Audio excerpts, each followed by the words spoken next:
Another thing I want to share with the artists out here, we got to watch what we speaking into existence, man. I know we looking at it like we just making music, it's art and all this shit and that, but these words are powerful, bro.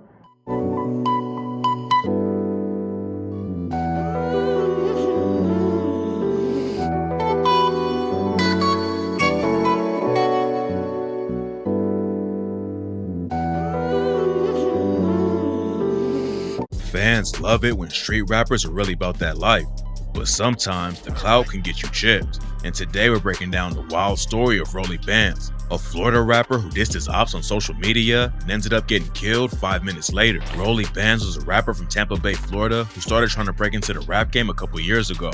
He posted his first music video back in February 2021 and stayed pretty consistent, but unfortunately, the streets caught up to him before he could really make it in the industry. On July 22nd, 2022, Rolly hopped on IG and dared the ops to come try him if they wanted smoke. He wrote, "A lot of these niggas know where I live at for real. I sleep in peace. If a nigga wants smoke, I'm at my crib in 5 minutes." 5 minutes later, Rolly was walking his dog outside of his apartment when a shooter rolled up on him and started letting off shots. He tried to run off, but the shooter hopped out of the whip and chased him down. 13 rounds went off, and Rolly got hit in the body and the back of the head. Paramedics rushed him to the hospital and tried to save his life, but there was nothing they could do for him, and he was tragically pronounced dead that day. The cops knew immediately that it wasn't just a random shooting.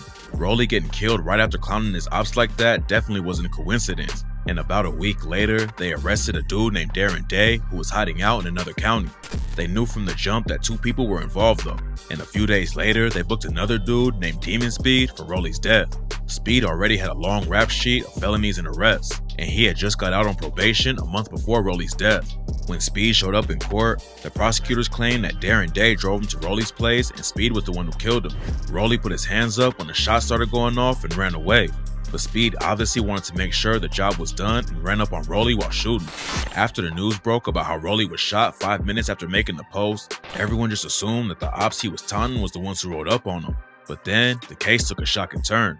Speed, Day, and Rolly apparently all knew each other and used to be tight. According to the investigation, all 3 of them were involved in a tax fraud scheme together, and that's where the issue started. Rolly was allegedly going to file his sister's tax returns and somehow get a lot of money back. The plan was to give some bread to whoever helped him with the play, but apparently something went wrong that made them all start beefing over it. And it turns out that Rolly didn't just put a message out to the ops on social media. He also texted Speed directly and said, "I'm 5 minutes away. If you're like that, pull up." Speed obviously wanted the smoke, and a few minutes later, he was sliding with Day in Rolly's apartment complex ready to kill him. According to his obituary, Rolly was focused on making it in the rap game. His friends and family said that's all he ever talked about, and 95% of his conversations were about music. But he didn't just want to make a name for himself and leave everyone behind. Rolly said, "If I make it, I don't want to be known as a rapper. I want to be known for helping those in need with my music."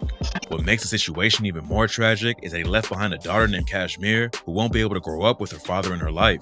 Rolly Bands obviously has some street drama holding him back, but it seems like he was really dedicated to leaving it behind and helping everyone around him too. Unfortunately though, he was killed before he had the chance, and the rap game lost another talented artist over some petty drama.